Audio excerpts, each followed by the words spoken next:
Welcome back, everybody. Thanks for watching another episode of Southern Sorcery. Today we are looking at what I think is a pretty unique build around the Queen of Elves herself, Lathril. Lathril is by far the most popular Elves commander and one of the most popular commanders in all of Magic, and with good reason, I think. She gives us access to green and black, so there's a lot of good spells and good elves there. As well as just other generic spells to support that. Lathril is 2, a green and a black, and she has Menace, which means she can only be blocked by more than one creature, and she's a 2/3. And when she deals combat damage to a player, you make that many 1/1 elf warrior creatures. So with that in mind, here is the plan for the deck. But before we take a look at all the cards in the deck, please help us out and do all the YouTube stuff down below. Smash the like button, drop a comment, say, hey, I'm here, this is my first time. And be sure that you subscribe so that you can keep up with all of our upcoming videos. And then also at the end, after this one, go check out some of our other deck techs. We've got a lot of good deck techs out. With a lot of awesome commanders. So we thank you so much for all of your support. And with no further ado, let's get into it. Most people build Lathril all the same way. Here's a whole bunch of elves. Let's flood the board. And then make a bunch of tokens. And then let's cast a Craterhoof Behemoth or a Triumph of the Hordes. Some kind of overrun, go wide strategy to just swing out with huge amounts of damage to our opponents and kill them that way. Which is extremely viable and extremely powerful. But we are going to go a different direction with her today. Because we have access to black, we are going to focus on her token generation and then sacrificing those tokens for payoffs. This is what's known as an Aristocrat strategy. With Lathril providing a steady stream of token creatures, we will have plenty of fodder every turn to sacrifice for drawing cards, gaining life, and punishing our opponents. So as we said before, we are going to be focusing on more of an Aristocrats build here with Lathril. So let's just break down kind of what we've got in the deck overall, and then we'll go through it card by card. So first up, we've got token makers. There are 6 cards in here that make tokens for us to be able to use to sacrifice. We can also sacrifice our non-token creatures, but having lots and lots of extra tokens laying around, being able to sacrifice those is really good as well. Next, we've got 15 cards that ramp. Ramp is kind of what elves do. That is kind of what they're known for, is making mana, so we are going to have that here as well. We're going to be doing a lot of ramp. We also have 12 spells that help us to draw cards. That is one of the biggest problems you find in most elves decks, is that elves are cheap to play, so we can empty our hand quickly, but then we've got nothing else to do and nothing to spend our mana on. Next, we have 6 cards that are sack outlets. Sack outlets just means ways to destroy or kill creatures on our own, outside of just them being blocked by bigger creatures whenever we go to combat or an opponent removing them. We want consistent ways to be able to remove them on our own at instant speed. That is critical in a Aristocrats deck. Next, we've got 14 cards that pay off sacrificing creatures, either sacrifice or death triggers. These are going to be things that make tokens when they die, they're going to make mana when they die, they're going to give us card draw, they're going to give us life gain, they're going to punish our opponents by either making them sacrifice a creature or draining their life total as well. So lots of good payoffs for when our creatures die. And then lastly, we have 6 different removal spells, so in case there's something on the board that we need to interact with and get rid of so that we can progress our game plan, we need some removal in here as well. Plus, with board wipes, we might want to cast a board wipe to kill everything and our own stuff included there as a big payoff as well. Okay, so first up in the deck, we have got all of our creatures. Creatures is the bulk of what this deck is, as we want to sacrifice them, so you can't really sacrifice your artifacts or enchantments to make this thing work, so we need a lot of creatures. So we've got 38 of them, and we will just start at the top and talk about each one individually and kind of where it plays a role in the deck. And kind of what it does. Okay, so first up, we've got Allosaur Shepherd. This is 1 green for a 1/1. It says it can't be countered, and it says green spells you control can't be countered. So this takes away our opponent's ability to counter any of our creature spells, which is good. And then you can pay 4 and 2 green into it, and until the end of turn, each elf creature you control has base power and toughness of 5/5 and is a dinosaur in addition to its other types. So if the Aristocrats isn't paying off for whatever reason, don't have those pieces out, and you want to do some big swings to deal with some of your opponents, you can turn all of your 1/1 tokens into 5/5s until the end of turn. So that's a pretty fun way to go.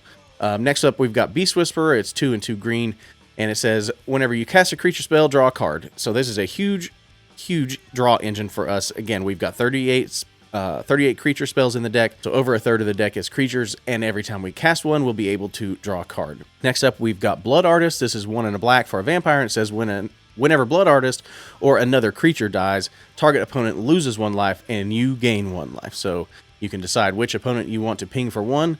They'll take 1 damage, and then you'll gain a life. Next, we've got Bloodletter of Akhlazotz.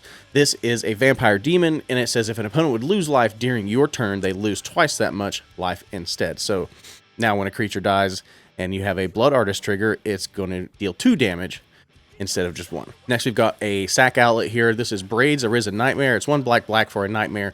At the beginning of your end step, you may sacrifice an artifact, creature, enchantment, land, or planeswalker. And if you do, each opponent may sacrifice a permanent that shares a card type with that permanent. For each opponent who doesn't, that player loses 2 life and you draw a card. So this gives us a sack outlet so we can sacrifice a creature, and then it forces your opponents to either choose to sacrifice a creature themselves or they lose 2 life and then we get to draw a card. So it's card draw, sacrifice outlet, and it punishes our opponents. Next, we've got Dionys, Elvish Archdruid. This is 3 and green for one of the new elves from the Foundation's Jumpstart box. Elves you control have, whenever this creature becomes tapped during your turn, untap it, then put a +1/+1 counter on it. This ability triggers only once each turn. This is a really powerful elf. It's going to help us out in a bunch of different ways by letting us untap our creatures. A lot of elves tap for mana, so we can tap them for mana, untap, and then they'll untap, and then we'll put a +1/+1 counter on them. Then we can tap them again for mana, or we can go to combat with them, and then they'll when you swing them, they'll untap, so essentially giving us vigilance on those creatures as well as buffing them. With Lathril's second ability, which is tap 10 untapped elves you control, each opponent loses 10 life and you gain 10 life. That's a huge ability for Lathril. Hard to achieve, but in this example, if you had 10 elves and Lathril, you tap them all to activate that ability, then Dionys will see that, untap them all, put +1/+1 counters on them, and then you could literally just do it again.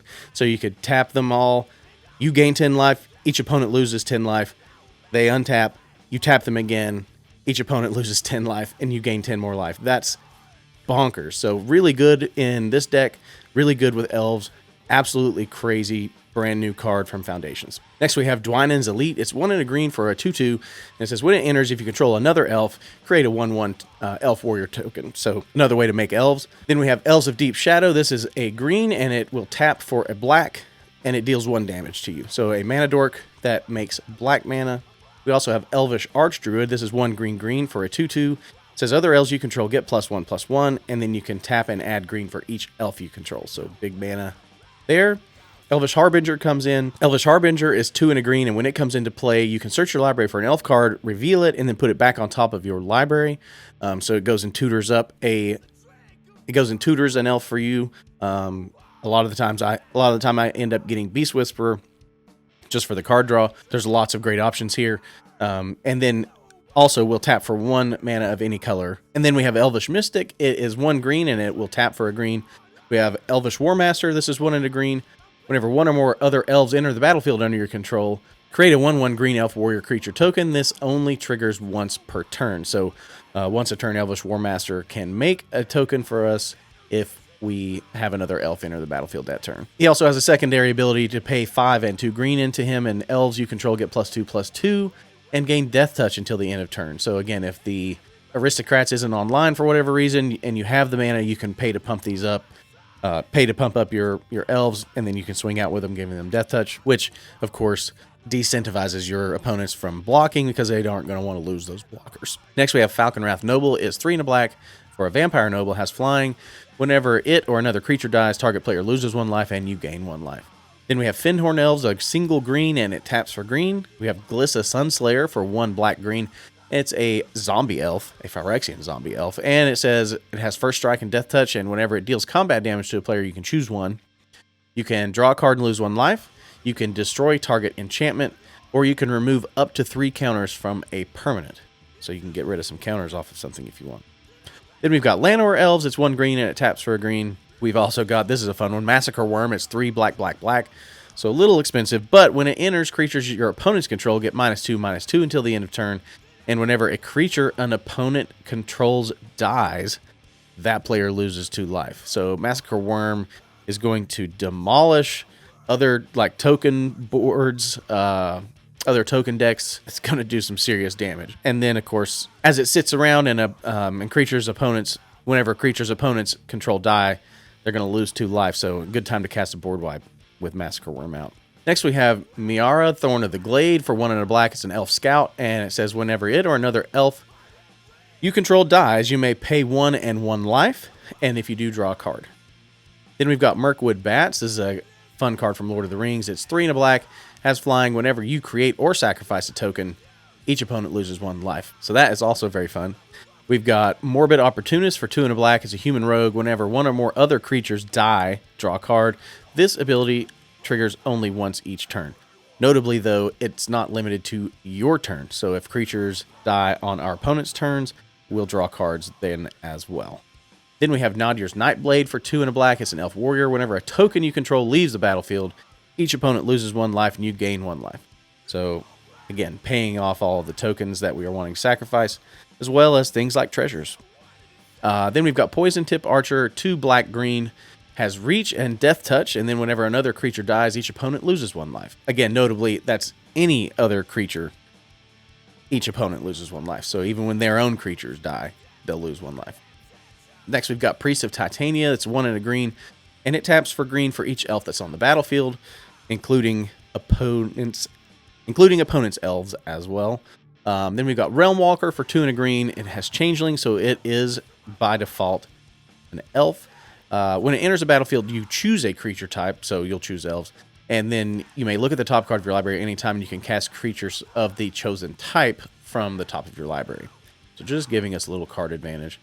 We also have Reclamation Sage. This is 2 and a green, and it destroys a target artifact or enchantment when it enters the battlefield. Then we have Seedborn Muse. This is another good payoff for Lathril. This is 3 green for a spirit, and it says untap all permanents you control during each other player's untap step. So if we have enough elves to tap Lathril for her second ability, we pass the turn, we'll be able to untap all of our permanents again and immediately re-tap them to deal another 10 damage to each of our opponents and us gain 10 life. Next, we've got Shaman of the Pack. This is 1 black-green for an elf, and when it enters the battlefield, target opponent loses life equal to the number of elves you control. That can be a game ender for someone as well. You can one-shot someone. Next, we've got Skemfar Avenger. It's 1 and a black. Whenever another non-token elf or berserker you control dies, you draw a card and lose 1 life. Then we've got Skemfar Shadow Sage. This is 3 and a black. It has, when it enters a battlefield, choose 1. Each opponent loses X life, where X is the greatest number of creatures you control that have a creature type in common, so elves. Or you can choose you gain X life, where X is the greatest number of creatures you control that have a creature type in common. So we can either cause our opponents to lose a bunch of life, or we can gain a bunch of life. Next, we have another new elf from Jumpstart Foundations. It is Sutina, Speaker of Tajuru? I don't know. 2 and a green. When it enters a battlefield, you search your library for a basic land card, put it onto the battlefield tapped, and then shuffle. And then whenever it attacks, you may return a land you control from its owner's hand to its owner's hand. And when you do, put a +1/+1 counter on a target creature. Just giving us a little bit of ramp. We also have Sir Conrad the Grim. This is 3 black. Whenever another creature dies, or a creature card is put into a graveyard from anywhere other than the battlefield, or a creature leaves your graveyard, Sir Conrad the Grim deals 1 damage to each opponent. And then we can pay 1 and a black, and then each player mills a card. I've seen Sir Conrad do some serious work. Again, because it's not limited to creatures you control, it's any creature. That can add up quickly, especially if there's a board wipe or something happening. Then we've got Twin Blade Assassins. This is 3 black-green. At the beginning of your end step, if a creature died this turn, draw a card. So some more card draw. We also have Vengeful Blood Witch. This is a new vampire from Foundations. It's 1 and a black.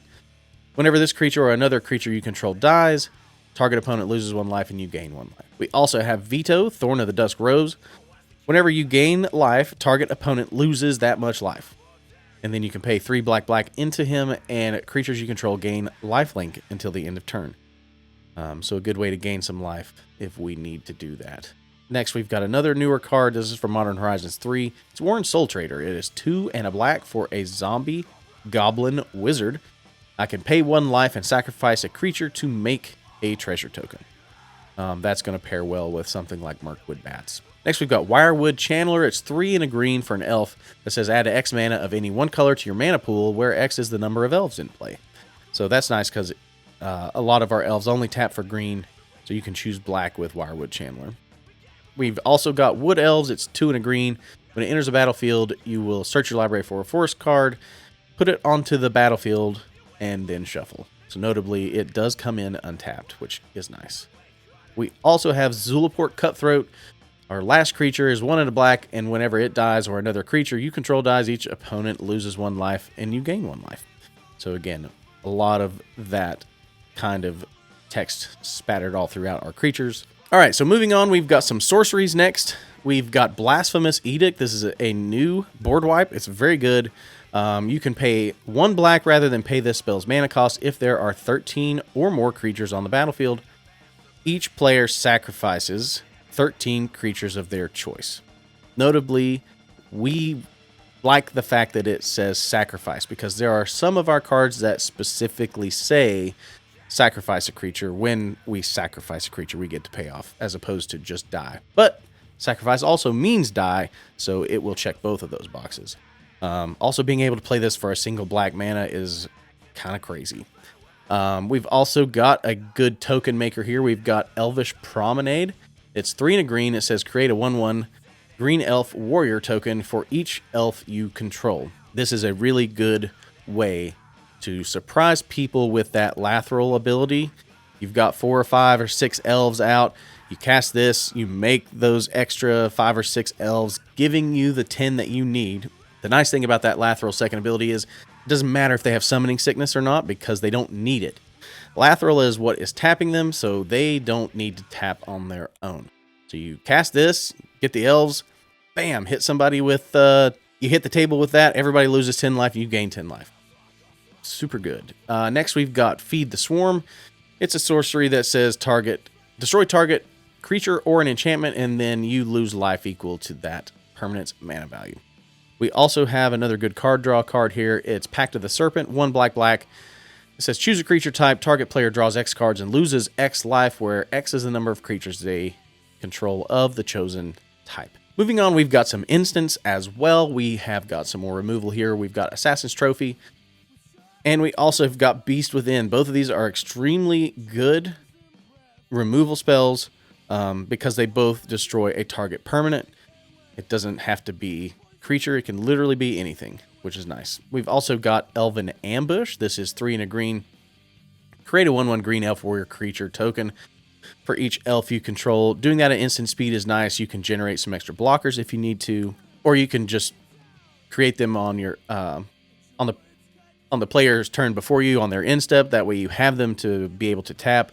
They won't have summoning sickness.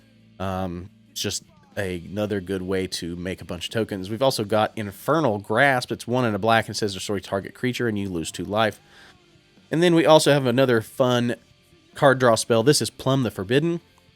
It's 1 and a black, and it says as an additional cost to cast this spell, you may sacrifice 1 or more creatures. When you do copy this spell, for each creature sacrificed this way, you draw a card and you lose 1 life. So you can kind of sacrifice as many creatures as you want and draw as many cards as you want. This is really nice. In the early game, you can pay 1 and a black to draw a card or 2. In the late game, you pay 1 and a black, you can sack 8 things, lose 8 life, and draw 8 cards. It's really good in this deck. But that wraps up instants for us. Next, we are going to move on to artifacts. Under artifacts, we've got some mana rocks. We've got Arcane Signet. We also have some good sacrifice outlets. We've got Ashnod's Altar. We also have Phyrexian Altar. Then we've got a really good card in Bolas's Citadel. We can look at the top card of our library anytime, and I can play lands and cast spells from the top of my library. If I cast a spell this way, pay life equal to its mana cost rather than pay its mana cost. And then you can tap it to sacrifice 10 non-land permanents, and each opponent loses 10 life. So you do have to have 10 permanents to hit it, but it is another sack outlet for us. We could sacrifice creatures. We could also sacrifice other stuff to drain everyone for 10 life. We also have got Rope, which is an equipment. It costs 1 green, and then it costs 3 to equip it. But when you do, Target creature gets +1/+2 and has reach and can't be blocked by more than one creature. So you combine that with the fact that Lathril has got Menace, and then she becomes unblockable with Rope Equipped. We've also got Skull Clamp. This is a really good card draw engine for us here. It is 1, and then you can equip it for 1. You equipped creature gets +1/-1, and whenever it dies, you draw 2 cards. So you can equip it to those 1/1 warrior elf tokens. They'll immediately die, and then we'll draw 2 cards. So being able to pay 1 mana to sack a token and draw 2 cards is really, really good. It's going to keep our hand very full. We've also got Soul Ring. We've also got Swiftfoot Boots. This is really good. People are going to obviously target Lathril, so having a way to protect her a little bit is nice. And then we also have got a fun one here. This is Throne of the God Pharaoh. It is 2. It says, at the beginning of your end step, each opponent loses life equal to the number of tapped creatures you control. So all those mana dorks and things that we've tapped during our turn, we didn't even bother swinging out with them. Throne of the God Pharaoh is going to deal that much damage to each opponent, which is crazy. And notably, it's not damage, it's life loss. There is a difference. The rules work in weird and mysterious ways.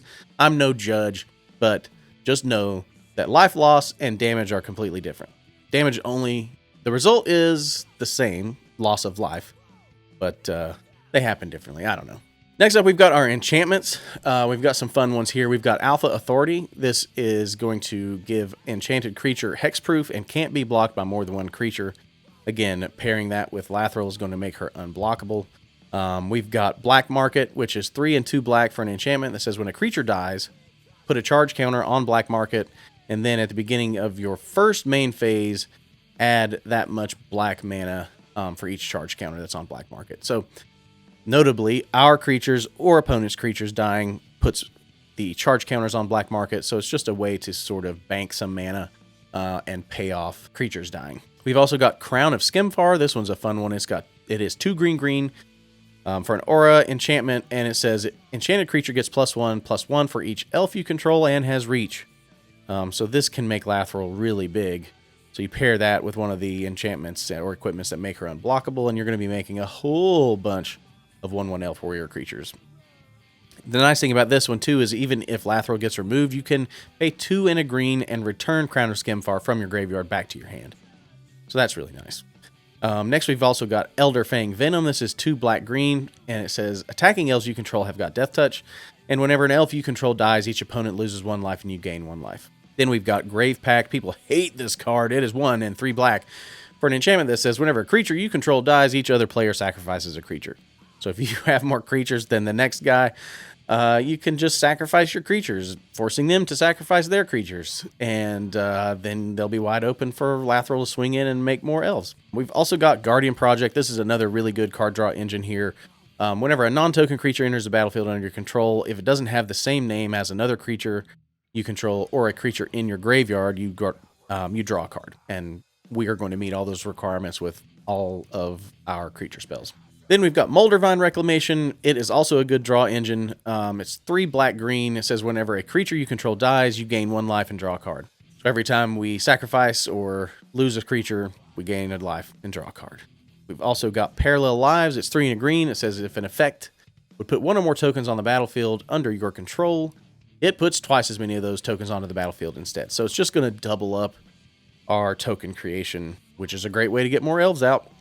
And then we've also got Phyrexian Arena. This is 1 and 2 black. At the beginning of your upkeep, you draw a card and lose a life. So just consistent extra card draw at the beginning of each of our turns. We've also got some lands of notability here. First up, we've got Boseiju, who endures. This can be a removal spell if you need it to be, or you can play it as a land. It taps for green, or you can channel it for 1 and a green and discard it. It destroys a target artifact, enchantment, or non-basic land an opponent controls, and it's 1 less to activate for each legendary creature you control. So as long as you control a legendary, it only costs a single green. It can be very helpful in a pinch. We've also got Cavern of Souls.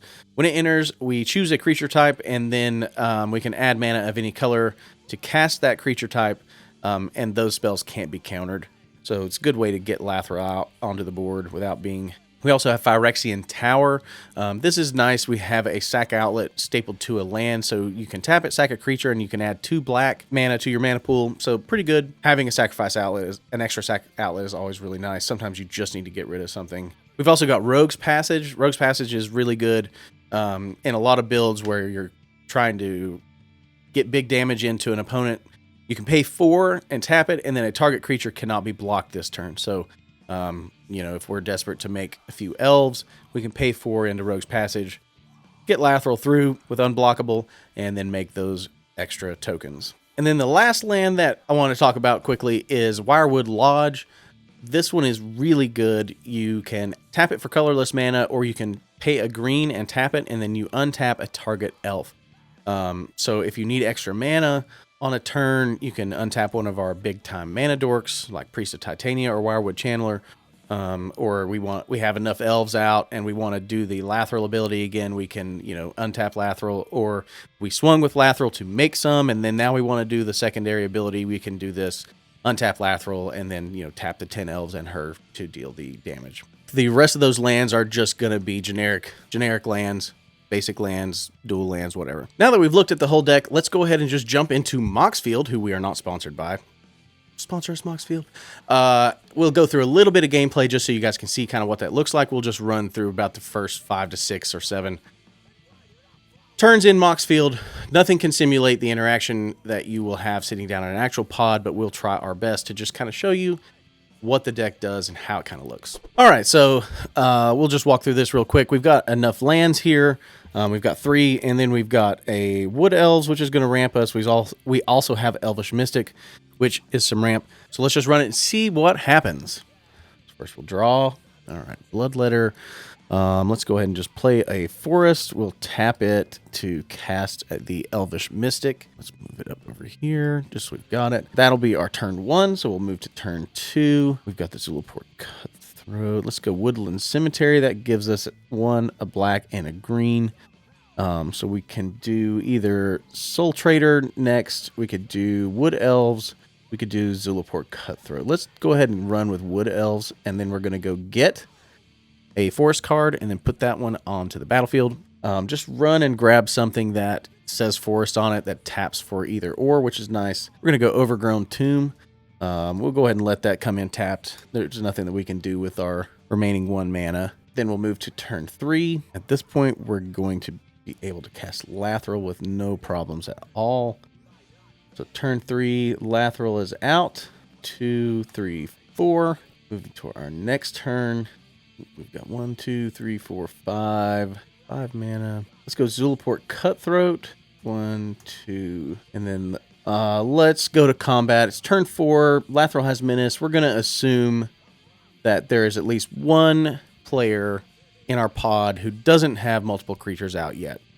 So we'll go ahead and make 2 elf tokens. That may not always be the case.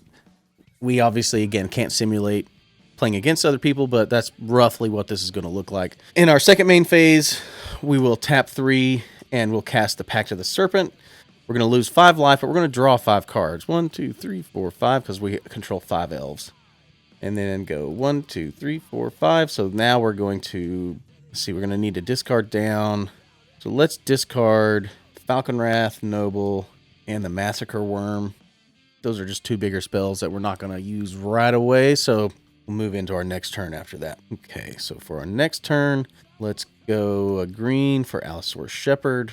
Let's go 1 and a green for Priest of Titania. Let's play a Swamp for turn. Let's play a Phyrexian Arena. And now we're just going to assume that we don't have an opponent that's open that we want to swing at, but we do have some payoffs now out for when a creature we control dies. So we can swing out pretty much with these 1/1s, and then no matter what the opponent does, whether they block it or not, each opponent is going to lose 1 life. So if they block these and they die, and let's just say that they do go to the graveyard, it's going to trigger Zulaport Cutthroat 2 times. So we're going to gain 2 life, and each opponent is going to lose 2 life. So we dealt 6 damage that combat, really without doing a whole lot. We'll go on to our next turn, turn 6.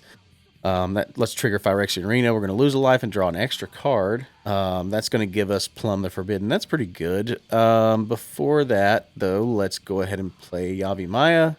That makes all of our lands tap for green, which is nice. We also have a ton of mana up here with Priest of Titania.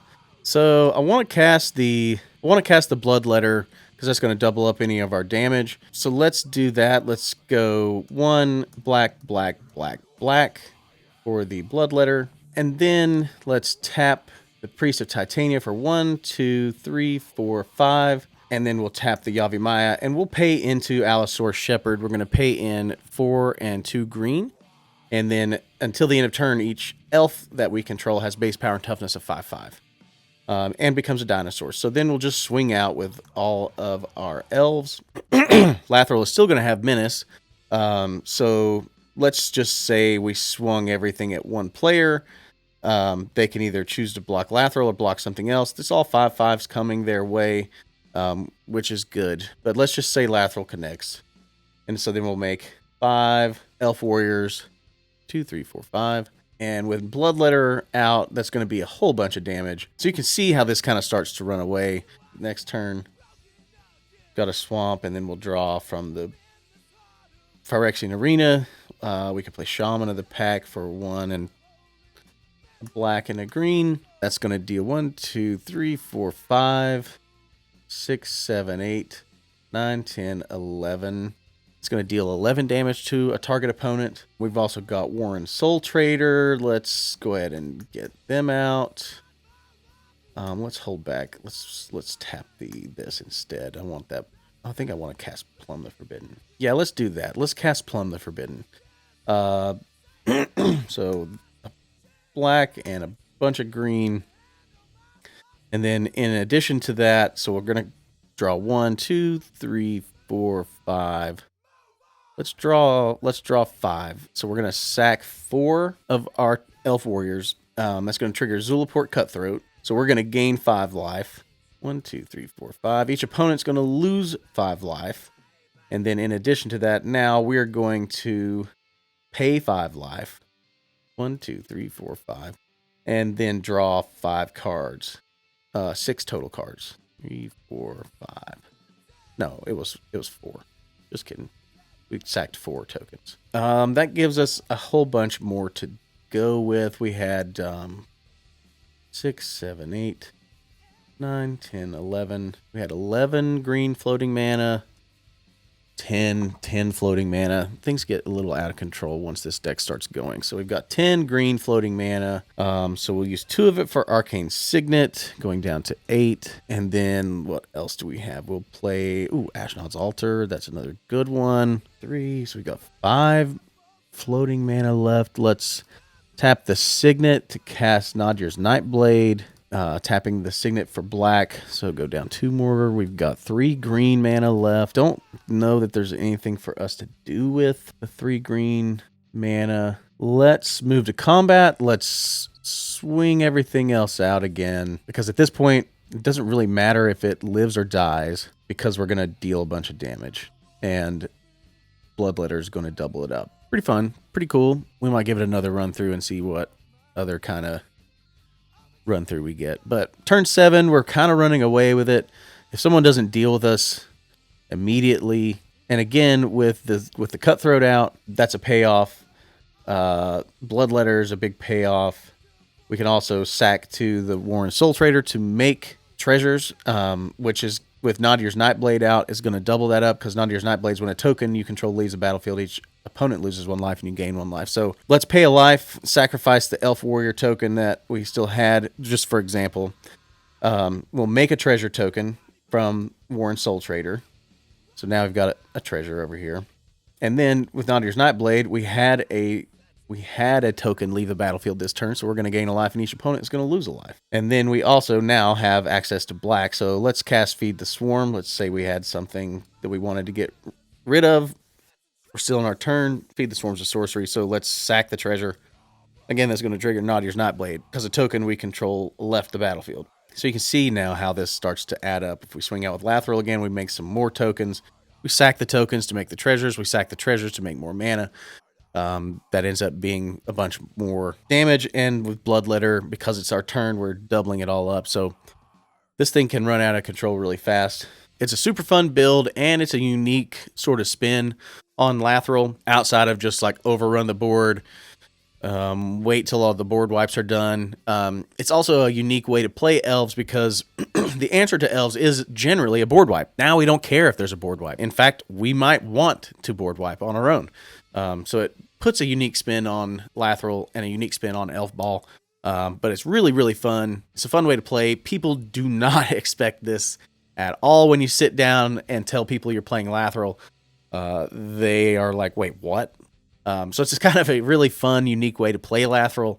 I always get a chuckle when people are like, what are you doing? What? They're all very confused. But yeah, it makes it really fun. This is probably on the higher end of casual. It's not super powerful, but yeah, I mean, that was we were playing to maybe turn 6 before we were a real problem. So for a casual game, maybe a little too strong. But, you know, if you're playing more high power, then this fits right in. Thank you again so much for hanging out with us today. I hope you guys enjoyed this deck tech. We really appreciate your time and your energy that you spend with us. So again, please jump down into the comments if you don't care. Leave us a comment. We try to reply to every single one. Like the video. It makes something, you know, the algorithm do something. I don't really understand how it works, but, you know, liking and commenting really helps us out. Subscribe if you don't care. That way you will be able to keep up with all of our comings and goings, and all of our future videos and all of our stuff like that. We hope everybody has a great day, and we'll talk to you later. Bye.